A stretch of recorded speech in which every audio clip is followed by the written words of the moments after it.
الحمد لله وكفى وسلام على عباده الذين اصطفى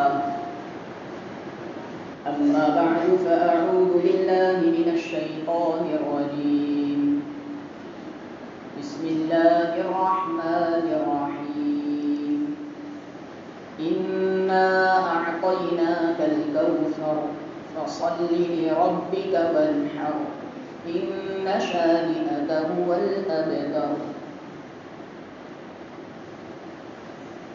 وعن عائشة رضي الله تعالى عنها قالت قال رسول الله صلى الله تعالى عليه وسلم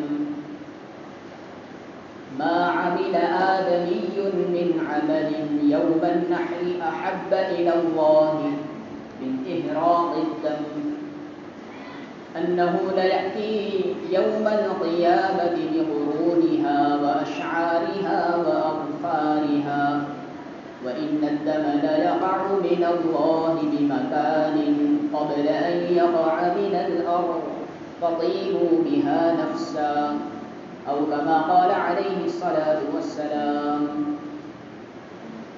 اللهم صل على سيدنا محمد وعلى آل سيدنا محمد وبارك وسلم. برادران اسلام، بزرگان اعظام، اللہ رب العزت نے بے انتہا ہم پر فضل و احسان فرمایا، انعام و اکرام فرمایا کہ بغیر مانگے ہمیں ایمان کی دولت سے نوازا ہے. بغیر مانگے اور بغیر کسی تدبیر کے ہمیں مومن اور مسلمان ماں باپ کے گھر میں پیدا کیا اور پیدائشی طور پر ہمیں ایمان والا مسلمان بندہ بنایا. یہ اللہ ہی کا فضل و احسان ہے. اور اللہ رب العزت نے دنیا میں مجھے اور آپ کو محض اپنی عبادت ہی کے لیے پیدا فرمایا ہے. قرآن کریم میں اللہ رب العزت ارشاد فرماتے ہیں وَمَا خَلَقْتُ الْجِنَّ وَالْإِنسَ إِلَّا لِيَعْبُدُونَ کہ میں نے جن و انس کو محض اس لیے پیدا فرمایا ہے کہ وہ میری عبادت کرے، میری معرفت حاصل کرے، میری اطاعت و فرمانبرداری کرے.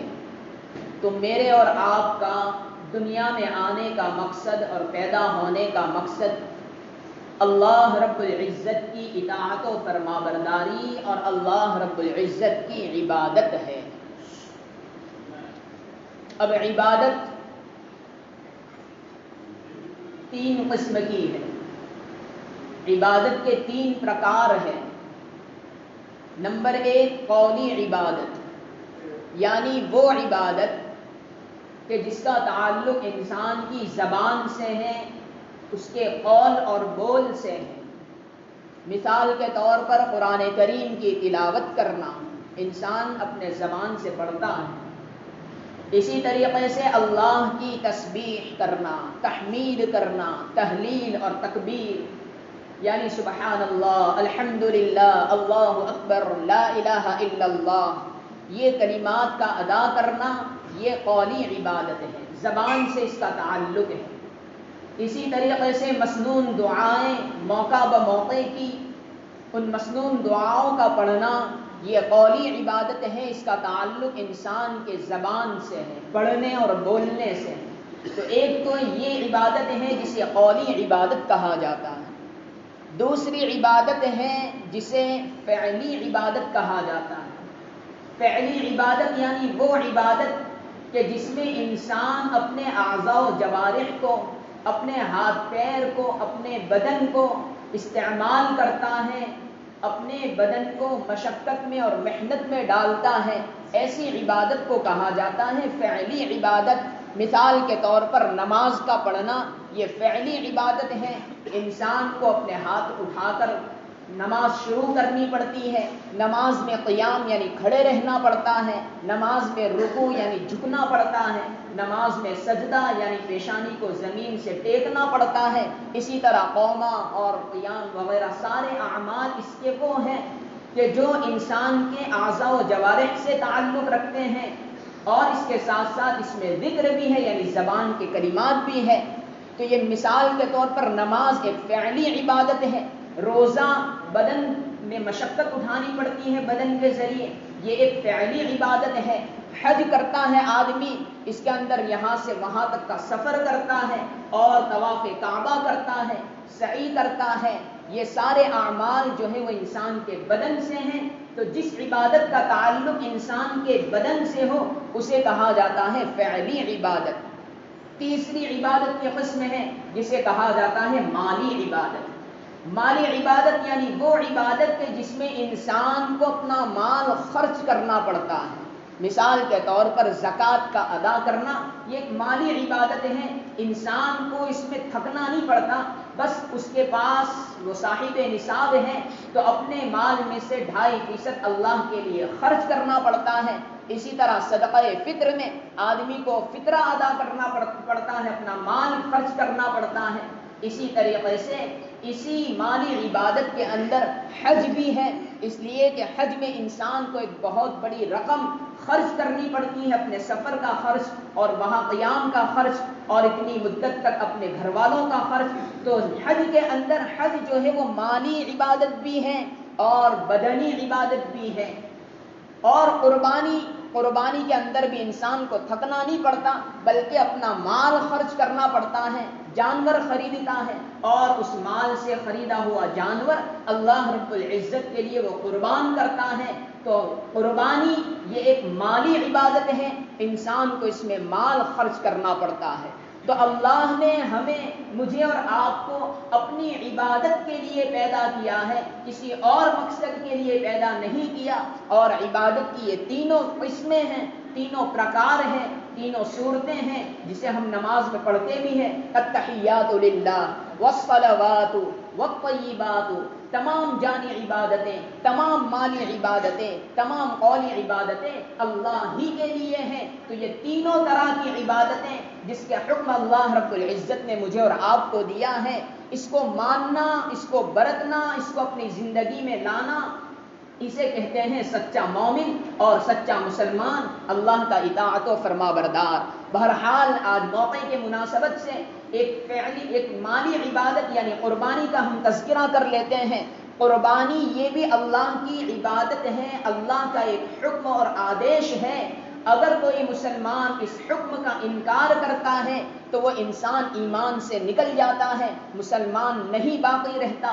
اور اگر کوئی مسلمان وہ صاحب استطاعت ہے، صاحب نصاب ہے، شریعت کی نظر میں مالدار ہے، لیکن اس کے باوجود بھی بخل کی وجہ سے یا اپنی سستی کی وجہ سے اگر عبادت کو انجام نہیں دیتا، قربانی کو ادا نہیں کرتا، تو ایسا مسلمان اللہ کی بارگاہ میں، اللہ کی نظر میں گنہگار کہلائے گا۔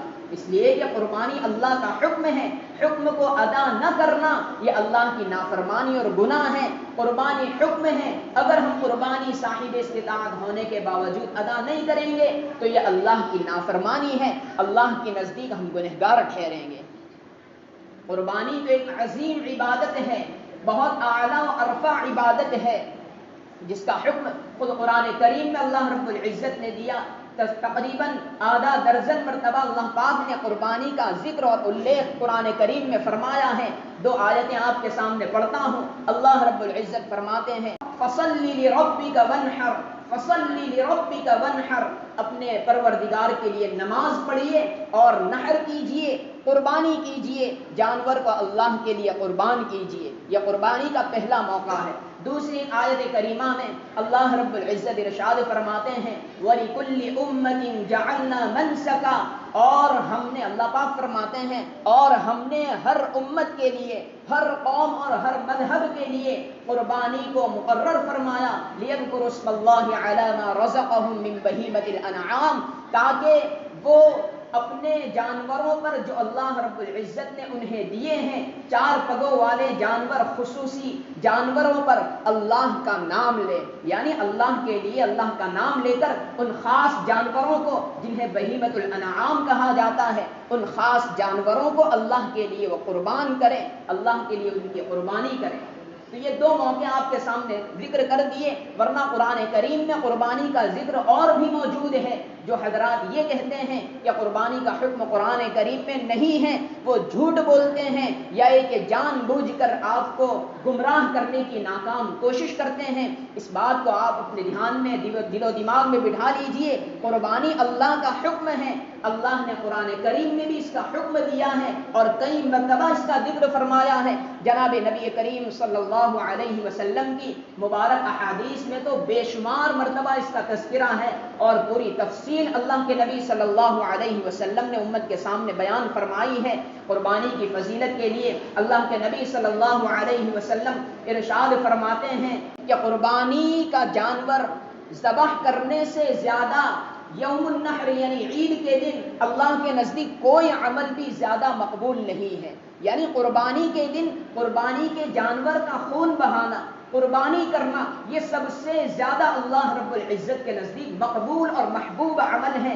اور آگے ارشاد فرماتے ہیں کہ قربانی کے جانور کل قیامت کے دن اپنے کھروں کے ساتھ، اپنے بالوں کے ساتھ آئے گا، اور قربانی کے جانور کا خون زمین پر بہے، زمین پر گرے، اس سے پہلے اللہ رب العزت کے یہاں قربانی کرنے والے کا ایک مقام متعین ہو جاتا ہے، اللہ رب العزت کے نزدیک اس کی مغفرت ہو جاتی ہے، اور جتنے بال قربانی کے جانور کے ہوتے ہیں اللہ پاک اس کے سب گناہ معاف فرما دیتے ہیں۔ ہم جانور خریدتے ہیں تقریباً 15-20 ہزار کا، تو 15-20 ہزار کے مقابلے میں جانور کے جتنے بھی بال ہوں گے ان سب بالوں کے مقابلے میں ہماری نیکی لکھی جائے گی، نیکی ملے گی۔ اور ایک حدیث میں اللہ کے نبی صلی اللہ علیہ وسلم سے جب سوال کیا گیا کہ ما هذه الاضاحی، یہ قربانی کیا چیز ہے، رسول اللہ صلی اللہ علیہ وسلم نے ارشاد فرمایا کہ سنت ابیکم ابراہیم، یہ تمہارے والد، تمہارے ابا ابراہیم علیہ السلام کی سنت ہے۔ آگے ارشاد فرمایا، آگے عرض کیا گیا کہ ما لنا فیہا یا رسول اللہ، اس قربانی میں ہمارا کیا فائدہ ہے، ہمیں اس سے کیا ملے گا؟ جناب نبی کریم صلی اللہ علیہ وسلم نے ارشاد فرمایا بکل شعرۃ حسنہ، ہر بال کے بدلے میں ایک نیکی ملے گی۔ آگے عرض کیا کہ فالصوف، یعنی اون کے بدلے میں ہمیں کیا ملے گا؟ رسول اللہ صلی اللہ علیہ وسلم نے فرمایا کہ اون کے بھی ہر بال کے بدلے میں نیکی ملے گی، اس لیے تم اچھی طریقے سے اور خوش دلی کے ساتھ قربانی کیا کرو۔ بہرحال قربانی اللہ کا حکم ہے، واجب ہے۔ اب سوال یہ بنتا ہے کہ کس پر واجب ہے؟ واجب اس انسان کے لیے ہے، چاہے مرد ہو یا عورت ہو، جو مسلمان ہو، عاقل ہو، بالغ ہو، مقیم ہو اور صاحب نصاب ہو، یعنی ایسا بندہ جو مسلمان ہے، چاہے عورت ہے مرد ہے، مقیم ہو، اپنے مکان پر ہے، سفر میں نہ ہو، اور تیسرا ہے کہ بالغ ہو، نابالغ نہ ہو، اور یہ کہ آزاد ہو، غلام نہ ہو، اور یہ کہ وہ صاحب نصاب ہو، یعنی شریعت کی نظر میں مالدار ہو، ایسے انسان پر قربانی کرنا واجب ہے۔ اب ہم اپنے طور پر اپنا جائزہ لے لیں، الحمدللہ ہم سب مسلمان ہیں، آزاد ہیں، بالغ ہیں، بچے بھی ہیں، لیکن بالغ ہم بڑوں کے لیے بات کرتے ہیں تو ہم سب بالغ ہیں۔ اگر اللہ رب العزت نے ہمیں مال دے رکھا ہے جسے کہا جاتا ہے نصاب، اتنا مال اگر ہمارے پاس موجود ہے تو ہم پر بھی قربانی واجب ہو جاتی ہے۔ کیا ہے وہ نصاب؟ بار بار ہم سنتے رہتے ہیں زکوٰۃ میں کہ 52.5 تولہ چاندی یا 7.5 تولہ سونا، یا کہ اتنی قیمت ہمارے پاس موجود ہے، یا کہ اتنا تجارت کا سامان ہمارے پاس موجود ہے، یا کہ ضرورت سے زائد اتنا سامان ہمارے پاس موجود ہے، تو اس بندے پر یا بندی پر قربانی کرنا واجب ہو جاتا ہے۔ ہم عام طور سے ایک خیال ہمارے دل و دماغ میں یہ چھایا ہوا ہے کہ قربانی کرنا، بعض لوگ سوال جب کرتے ہیں کہ گزشتہ سال میں نے اپنی بیوی کی طرف سے قربانی کی تھی، اس سال میں اپنی طرف سے قربانی کر رہا ہوں، کیا یہ صحیح ہے؟ میرے بھائی، قربانی ہر اس انسان پر واجب ہے چاہے مرد ہو یا عورت ہو جو صاحب نصاب ہو، شریعت کی نظر میں مالدار ہو۔ اب میاں بیوی دونوں مالدار ہیں تو دونوں پر واجب ہے، اور اگر کوئی بھی مالدار نہیں ہے، صاحب نصاب نہیں ہے، تو دونوں پر واجب نہیں ہے۔ ایسا نہیں ہوتا کہ ایک سال فلاں کی طرف سے ایک سال فلاں کی طرف سے، ایسا نہیں ہوتا، بلکہ قربانی کے دنوں میں جس انسان کے پاس بھی مال ہوگا نصاب کے برابر، اس پر قربانی واجب ہے، ادا کرنا ضروری ہے، ادا نہیں کرے گا تو وہ گنہگار ٹھہرائے گا۔ تو یہ قربانی کا نصاب ہے۔ قربانی کے نصاب کے برابر اپنے آپ کو ٹٹول لے، دیکھ لیں کہ کیا اتنا مال میرے پاس ہے، اگر ہے تو میرے پر قربانی واجب ہے، اگر نہیں ہے تو قربانی مجھ پر واجب نہیں ہے۔ بہرحال اس حکم خداوندی کو ہمیں ملحوظ خاطر لانا ہے، اس کی اہمیت کو سمجھنا ہے کہ یہ قربانی کوئی ہلکا پھلکا عمل نہیں ہے، بلکہ ایک عظیم عمل ہے۔ اس عظیم عمل کے ذریعے اللہ رب العزت کی خوشنودی ہمیں مطلوب ہے۔ سب سے بڑا مقصد یہ ہے کہ اللہ کا حکم ہے تو اللہ کے حکم کو عقل میں آئے یا نہ آئے، سمجھ میں آئے یا نہ آئے، پھر بھی ہمیں ادا کرنا ہے۔ یہی تو ہماری بندگی ہے، یہی تو اللہ کی غلامی ہے۔ کیا کوئی غلام اپنے آقا کے فیصلے پر سوال کھڑا کرتا ہے کہ آقا مجھے آپ نے یہ کیوں حکم دیا، یہ تو مجھے سمجھ میں نہیں آتا؟ کوئی غلام اپنے آقا سے اس طرح کی بات چیت نہیں کرتا۔ ہم سب انسان اللہ کے غلام ہیں، اللہ کے بندے ہیں، اللہ کے عباد ہیں۔ ہمارے لیے کوئی حق نہیں کہ ہم یہ کہیں کہ ہم کیوں قربانی ادا کریں، جانور کو ہم کیوں ذبح کریں۔ بس اللہ کا حکم ہے، عقل میں آئے تب بھی کرنا ہے، عقل میں نہ آئے تب بھی کرنا ہے۔ بلکہ اللہ رب العزت نے تو اس پر فضیلتیں بھی بیان فرمائی، جناب نبی کریم صلی اللہ علیہ وسلم نے۔ تو ان ساری فضیلتوں کو حاصل کرنے کے لیے، ان سارے اجر و ثواب کو کمانے کے لیے ہم کیوں قربانی کو چھوڑ دیں، اور ہم سستی کیوں برتیں، بخل اور بخیلی سے، کنجوسی سے کام کیوں لیں؟ مال دیا ہے تو قربانی ضرور ہم کریں۔ اللہ رب العزت ہم سب کو اس پر عمل کرنے کی توفیق عطا فرمائے۔ آمین۔ وآخر دعوانا الحمد للہ رب العالمین۔